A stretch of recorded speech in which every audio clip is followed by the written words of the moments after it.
రోడ్లేసి, కాలవలు కట్టి, డ్రైనేజీలు కట్టి, మంచినీళ్ళకి సంబంధించినటువంటి పైప్ లైన్‌లేసి, దానికి నీళ్లు సరఫరా చేయడానికి కావాల్సినటువంటి ట్యాంకులు కట్టి, ఆ తర్వాత మీరు ఆ ప్రాంతంలో ఇల్లు కట్టుకోండి అని ఏ ప్రభుత్వం చెప్పదు. వాస్తవంగా జరిగేదేంటి? ఊరు చివర్లల్లో స్థలాలు కొంటారు బిల్డర్లు, రియల్ ఎస్టేట్ వాళ్ళు. ఆ రియల్ ఎస్టేట్ వ్యాపారులు, బ్రోకర్లు, అలాగే బిల్డర్లు కలగలిసిపోయి ఆ భూముల్ని కొనుక్కుని, ఆ భూముల్లో ఇండివిడ్యువల్ హౌస్, సింగిల్ బెడ్రూమా, డబుల్ బెడ్రూమా, త్రిబుల్ బెడ్రూమా అట్లాంటి హౌసెస్, విల్లాలా, డూప్లెక్స్‌లా ఇట్లాంటివి కడతారు. కట్టేసేసి అయ్యి అమ్మబట్టి మధ్యతరగతికి జరుగుతోంది. మొదట ఆ ఇల్లు వచ్చిన తర్వాత వెంటనే ఇళ్లలోకి వెళ్ళిపోవడానికి వాళ్ళు 2 మార్గాలు ఎంచుకుంటారు. బోరేసి నీళ్ళిస్తారు. డ్రైనేజీ కూడా అండర్ గ్రౌండ్‌లో ఇది కట్టేసేసి, అంటే డ్రైనేజ్ సిస్టమ్ కట్టేసి అవుట్‌కి ఇస్తారు. అది కాకుండా ఒకటి తవ్వి, బావిలాగా తవ్వి టాయిలెట్ అక్కడికి వెళ్ళేటట్టు. ఎందుకని? ఇది పర్మిషన్ వచ్చేదాకా, కొత్తది రోడ్డు అది గవర్నమెంట్ వేసేదాకా.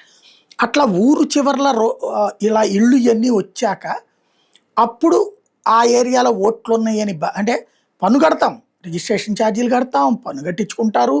అన్నీ అయ్యాక అప్పుడు మున్సిపల్ కార్పొరేషన్ వాళ్ళు నిదానంగా అక్కడికి రోడ్లేసి, ఆ తర్వాతన అంటే వీళ్ళు ఈలోపు మట్టి రోడ్లు వేస్తారనమాట రియల్ ఎస్టేట్ వాళ్ళు. ఆ తర్వాత వచ్చి గవర్నమెంట్ రోడ్లు వేయడమా, డ్రైనేజీలు కట్టడమా, మంచినీటి వసతి కల్పించడమా, డ్రైనేజీ వసతి కల్పించడమా ఇవన్నీ చేస్తారు. మళ్ళీ అప్పుడు ఒకే పబ్లిక్. ఇప్పటిదాకా ఇట్లా నడుస్తుంది. ఏది రాష్ట్రంలోనైనా అదే ఫెనామినా నడుస్తుంది. ఇప్పుడు హైకోర్టు ఏం తేల్చిందంటే, ఒక కేసులో ఒకతను బోరుబావి తవ్వుకుని ఆ నీళ్ళని శుద్ధి చేసి ఆర్ఓ ప్లాంట్ నడుపుతున్నాడు, మంచినీళ్ళు అమ్ముకుంటున్నాడు. అతను శుద్ధి చేసిన మంచినీళ్ళు ఇస్తున్నది క్వాలిటీదే అని కూడా ప్రభుత్వ లెక్కల్లో తేలింది. కానీ అనుమతి లేకుండా బోరుబావి తవ్వుకున్నాడు, అనుమతి లేకుండా నీళ్ళు అమ్ముకుంటున్నాడు. కాబట్టి వాల్టా యాక్ట్ కింద ఆర్ఓ ప్లాంట్ పెట్టుకున్నందుకు అనుమతి లేకుండా అతని మీద కేసు పెట్టారు ఎంఆర్ఓ గారు. దాని మీద హైకోర్టు తీర్పిస్తూ ఇట్లాగ పర్మిషన్ లేకుండా ఉండటం క్రైమే, అంటే బోరుబావికి కంపల్సరీగా పర్మిషన్ కావాల్సిందే. అట్లాగే ఈ ఆర్ఓ ప్లాంట్కి పర్మిషన్ కావాల్సి. ఇప్పుడు చాలామంది ఏంటంటే ఇళ్లలో ఆర్ఓ ప్లాంట్లు కూడా కట్టించేసుకుంటున్నారు. ఈ గొడవ అంతా ఎందుకు?